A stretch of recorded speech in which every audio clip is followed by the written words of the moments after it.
ان لوگوں کی محبت ضرور اللہ تبارک و تعالیٰ نے قبول فرمایا، اور یقیناً اللہ نے قبول فرمایا ہے۔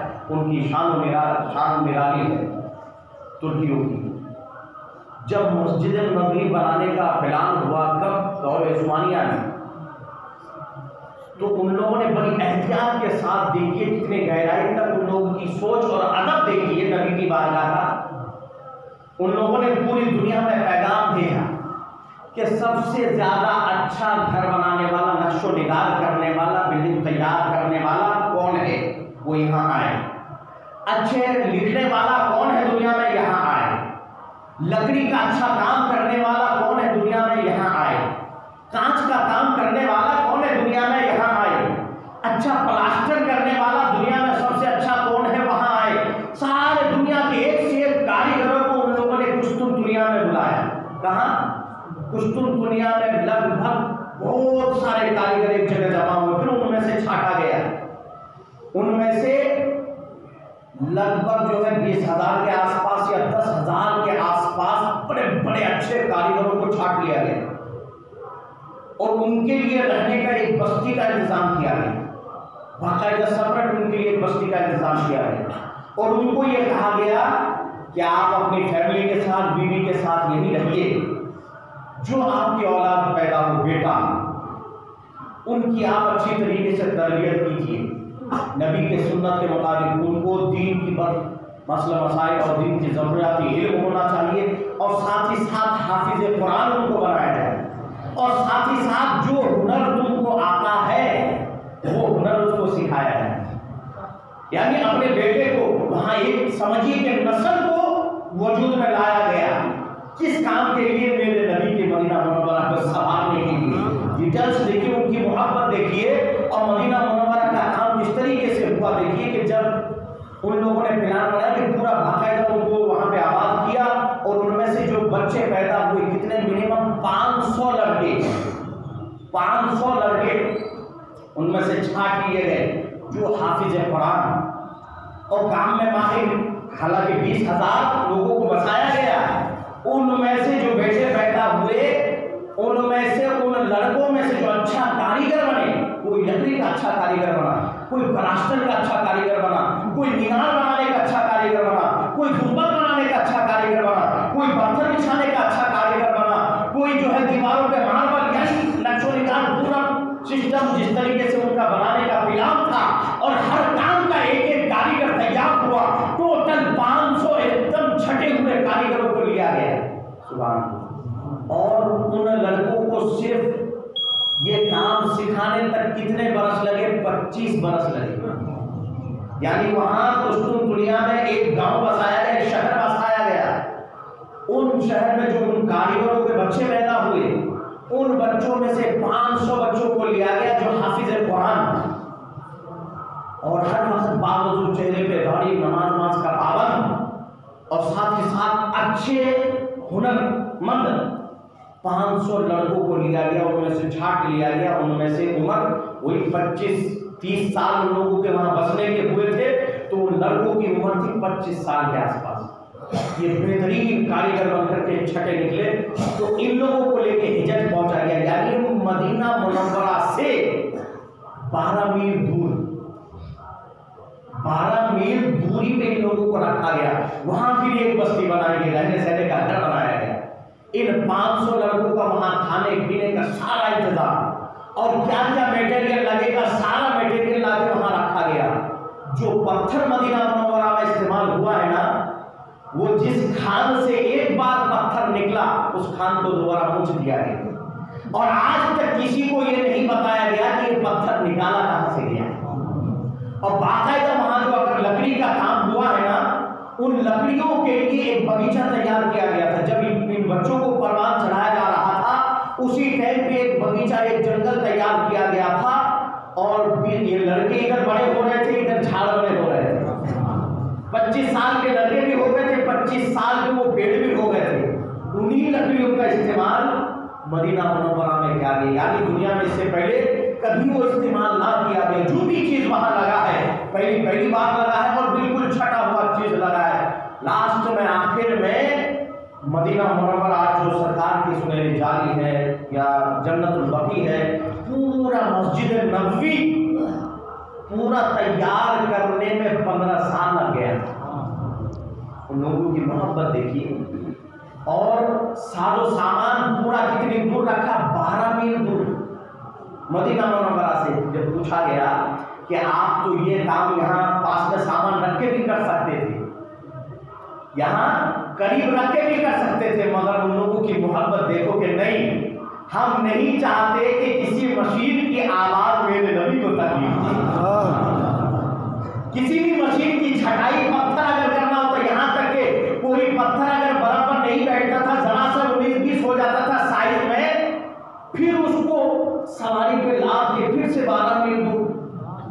اب پہلے تو اتنا ابھی فاسٹ ٹریکوں کا کوئی انتظام نہیں تھا، پہلے لے جانا پڑتا تھا، یا تو گھوڑے سے لے جاتے تھے، یا تو ہاتھی سے لے جاتے تھے، یا تو اونٹ سے لے جاتے تھے، مگر بڑی تکلیف ہوتی تھی۔ مگر اس کے باوجود ان لوگوں نے ذرا سا پتھر کو بھی وہاں کاٹنا کا وعدہ نہیں کیا، اس لیے کہ اللہ کا کلام فرماتا ہے اپنی آواز کو نبی کی آواز کے سامنے اونچی مت کرنا۔ نبی کی بارگاہ میں تمہاری آواز اونچی نہیں ہونی چاہیے۔ تو ترکوں کی محبت دیکھو، ان لوگوں نے کہا نہیں، کسی مشین سے اگر ہم یہاں کاٹیں گے تو اس مشین کی آواز نبی کی کانوں پہ ٹکرائے گی، نبی کو ہو سکتا ہے کہ تکلیف دے۔ ہم نہیں چاہتے کہ نبی کو کوئی تکلیف پہنچے، تھوڑا ہم لانے اور لے جانے میں تکلیف کر لیں گے، 1 دن کا کام 2 دن میں کریں گے، مگر کریں گے دور رہ کے۔ تو ان مقدس ہستیوں نے، چھٹے ہوئے کاریگروں نے، 500 کاریگروں نے نبی کریم صلی اللہ علیہ وسلم کا مزار کا کام، مسجد نبوی کا کام، آج جو لوگ گئے ہیں ان لوگ آنکھوں سے دیکھتے ہیں کہ کتنا خوبصورت بنایا گیا ہے۔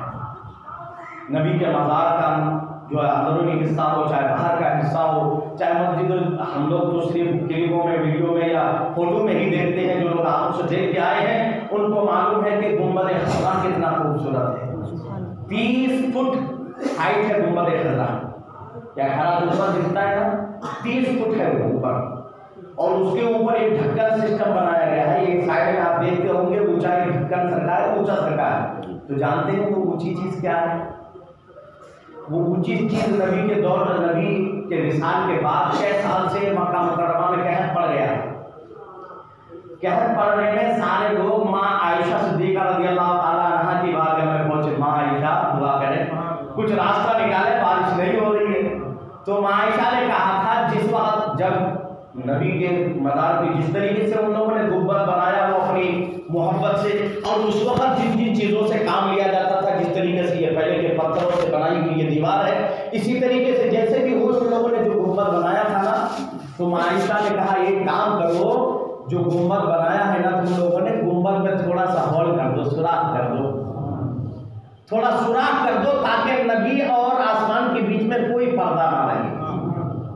وہ سوراخ کرنا تھا کہ جھماجھم بارش ہونا شروع ہو گیا تھا، بارش ہو گیا تھا۔ تو وہی منظر کو یاد رکھتے ہوئے جب گنبد خضرا بنایا گیا تو اس کے اوپر آپ دیکھتے ہوں گے چھوٹا ایک طرف، بہت سارے لوگوں نے اپنے اپنا کیا نام دیا، کوئی کہتا ہے ایک مدارج وہاں ہے، کوئی کہتا ہے کہ یہاں ایک چیز وہاں ہے، کچھ نہیں، وہاں ایک ڈھکن بنایا گیا ہے۔ کبھی بھی مدینہ منورہ میں عرب میں قحط سالی پڑ جائے پھر وہ ڈھکن کھول دیا جائے گا، اللہ کی رحمت برسنے لگے گی۔ اس لیے جو یہ تو گنبد خضرا، یعنی پتہ کیا چلا کہ مسجد نبوی کی جو تعمیر ہوئی ہے 15 سال میں تیار ہوئی، اور ان لوگوں سے، ان لڑکوں سے تیار کیا گیا جو حافظ قرآن تھے، باقاعدہ بچپن سے لے کر کے پورا کام تک ان کی ذمہ داری صرف وہی تھی، اور کام کرتے وقت ان کو یہ شرط رکھا گیا تھا آپ وضو سے رہیں، اور جب کام کرتے رہے تو قرآن کی تلاوت کرتے رہے۔ ویسا کر کے مسجد نبوی تیار کی گئی۔ واقعی مدینہ منورہ وہ خوبصورت شہر ہے جو دنیا میں کسی شہر کو وہ خوبصورتی حاصل نہیں ہے۔ سب سے بڑی سائنٹسٹ سنیتا ولیمز جب گئی تھی ناس کے چاند کے اوپر، تو کہتی کہ وہاں سے جب ہم لوگوں نے جھانک کے دیکھنے کی کوشش کی کہ آخر دنیا میں کچھ دکھتا ہے کہ نہیں دکھتا ہے، کیا دکھتا ہے، تو ان لوگوں نے کہا کہ پوری زمین سے لے کر آسمان تک 2 جگہ ہم کو روشنی دکھائی دی، 2 ایسی جگہ ہم نے دیکھا جہاں بالکل آسمانوں کی بلندی سے نور برس رہا ہے، اور وہ نور کہاں سے آ رہا ہے معلوم نہیں، مگر دنیا میں 2 ایسی جگہ ہے جہاں بالکل آسمان سے یہ گلاس لگا رہی تھے کیویلیوں کے بیچ میں، یہاں سے روشنی آ رہی ہے۔ تو اسی طریقے سے وہ کہتے ہیں کہ دو جگہ ایسی ہے دنیا میں جہاں روشنی برس رہی ہے، نور برس رہا ہے۔ جب ان لوگوں نے تاروں کو اڑتا سیٹلائٹ، تو ان لوگوں کو کمپیوٹر سے پورا واقعہ معلوم کرتے دنیا میں کون سی چیز کا معلوم کر لیتے، تو ان لوگوں نے معلوم کیا تو دونوں جگہ ایک مکہ مکرمہ کا خانہ کعبہ نکلا، ایک گنبد خضرا نکلا۔ جب ان لوگوں نے دیکھا کہ یہ دو جگہ کون سی جگہ ہے، تو دیکھ رہے ہیں کہ ایک ایسی جگہ ہے جو خانہ کعبہ کے اوپر روشنی جا رہا ہے، دوسرا گنبد خضرا کے اوپر روشنی جا رہی ہے۔ تو یہ شان و شوکت میرے نبی کے پیدائشی شہر کا، اور جس شہر میں ہمارے نبی ہے اس شہر کا۔ یہ مکہ مکرمہ ہمیں جان و دل سے زیادہ پیارا ہے، اور پیار کرتے رہیے ان دونوں شہروں سے، اور اللہ توفیق دے تو ضرور ان شہروں تک پہنچے، اور سب کے لیے دعا کریں اللہ پاک سب کو دیا ہے۔